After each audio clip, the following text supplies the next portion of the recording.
Hi everyone. Okay, so today is Friday, August the 27th, and today I'm going to talk about gold versus silver, inflation versus deflation.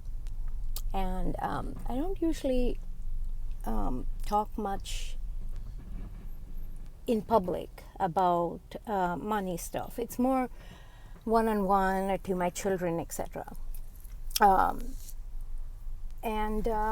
see, why am I talking about money? Or why am I talking about gold versus silver? Are we in an inflation or a deflation?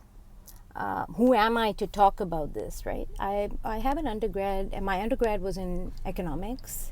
Then I got an MBA in finance way back in 03, 04. Then I worked in finance. I worked in business operations, deploying systems within finance, within data analytical type of roles, etc. And then I left my corporate career, and I'm right now working on my doctoral degree in clinical psychology.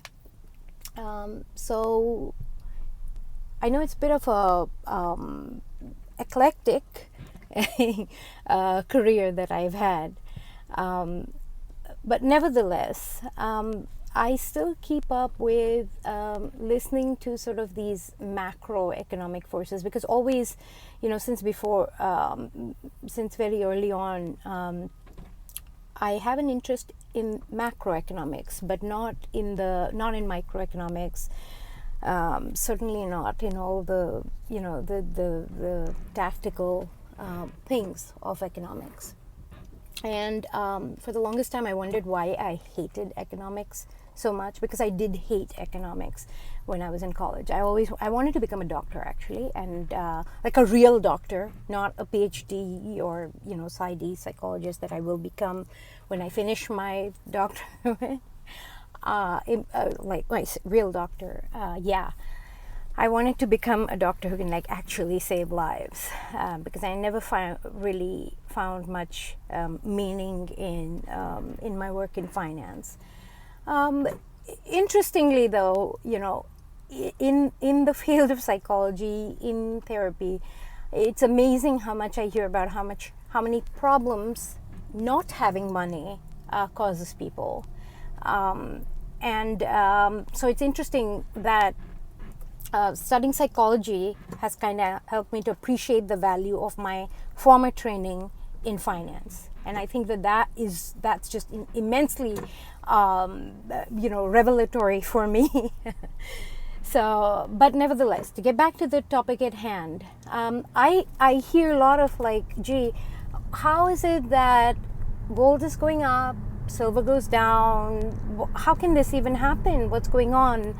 Are we in an inflation? Are we in a deflation? What's going on here?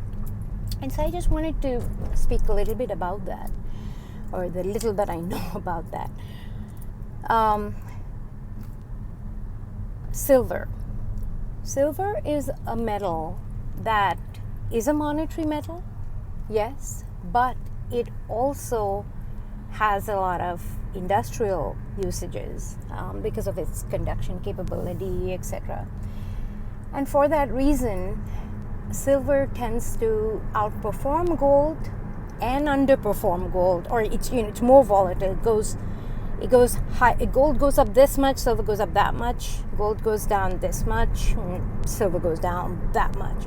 So, because it's and especially in an inflation,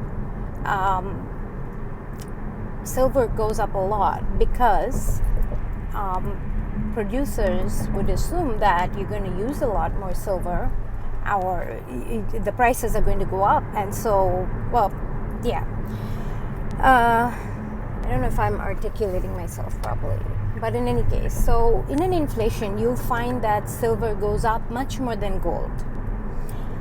And gold still goes up during an inflation, because gold preserves your purchasing power. If you want a really concise video that tells you why gold matters, check out this video on YouTube by this website, or not website, by this channel called Bullion Now from Australia.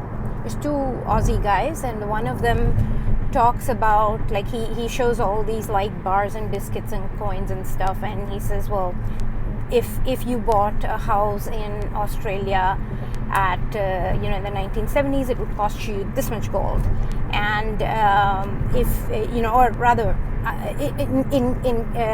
in cash, how much gold would that much cash buy you? And basically he was illustrating that the same amount of so a certain amount of cash that would have bought you gold back then, that gold would bought you a house back then, it still buys you a house now. And anyways, he does a much more concise job of it that I'm attempting to do here. So watch that video by Bullion Now. It is called Why the Price of Gold Almost Does Not Matter, or something to that effect. That shows you why gold holds its purchasing power during an inflation. Now, let's assume the alter scenario where it's deflation, depression, and you'll notice in the markets, if you look back sort of on charts and where there are times when we have gone through like massive depression / deflationary environments, and you'll see that gold still goes up steadily over time, but you'll see that silver goes down. And you wonder, why? I mean, aren't they both precious metals? What's going on here? The reason for that is, yes, that would make sense for silver to go down because, if the prices of everything is going down, then maybe people aren't using much, people can't afford much, etc. Especially since silver has been decoupled as a monetary metal, right? But if you think about it now this other way, say you have a massive depression, a massive deflation, what happens to the markets, right? Everything is so leveraged. Everything is as Mario from the Monaco 64 channel, I heard this first from him. I don't know if it's his quote or someone else's, but he says it's not the it's the I owe you nothings. That's what our money is right now, the I owe you nothings, and now it's the SDR is the who owes you nothing. But anyway, so the I owe you nothings debt notes that we call cash right now, right? Because those are all claims to something. If you just read your $100 bill, it says on it, this is like to be used for all debts, public and private. Like, what does that mean? You can confiscate it to use it for a public debt? Yeah, actually, that's exactly what it means from a taxation standpoint. But nevertheless, coming back to this deflation conversation, what happens during a deflation? There's so much counterparty risk in the system, because if I have if I hold a bond, if I hold a stock, those all bear counterparty risk, which means that the company, they all depend on somebody else, right? The company can go default, the company can go defunct, the bond can default, even though people think bonds don't default. Yeah, they can default, because even those depend on something else, right? Say junk bonds, for example, depend upon the performance of a company. So all these things are kind of linked up, which is why, I mean, I'm not making a case pro bailout, but that was the big reason for why they did that bailout. Because if they hadn't done it in 2008, all the dominoes would have collapsed, right? So, and this way they kind of like socialize the losses between all of us, and we all pay, a pound or 2 or 10 of flesh to keep the system running. But gold is the only asset, right? You can say stock is an asset that produces, that helps the economy to grow because now you're investing in a company. A bond is an asset because you're basically giving money to say the government or the municipality or whoever your bond is with. However, it's all an obligation from someone else, right? It holds counterparty risk. But gold is the only asset that is not somebody else's liability. And that is the reason why the true pristine collateral is not a treasury. A true pristine collateral is gold. And that's why in a deflation or a depression even, you will see gold go up.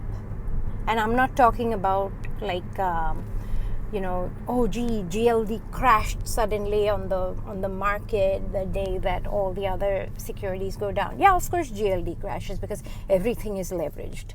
I'm talking about the actual gold, physical gold held in a vault. Vault has, of course, confiscation risk or whatever. But I'm talking about the metal itself has no counterparty risk, and as an asset it is not the liability of another person. And that is why, whether inflation or deflation, gold goes up, whereas silver goes up way higher than gold in, say, an inflationary environment, but it can go down in a deflationary environment. So I hope this was helpful, and I hope that if you're listening to it and it helps you to learn just a little bit more about money, I think that would have been fruitful for today. So thank you for listening, and have a nice day. Bye. Oh, and if you want me to cover anything, any other kind of topic or whatever, feel free to leave it in the comments. Take care. Bye.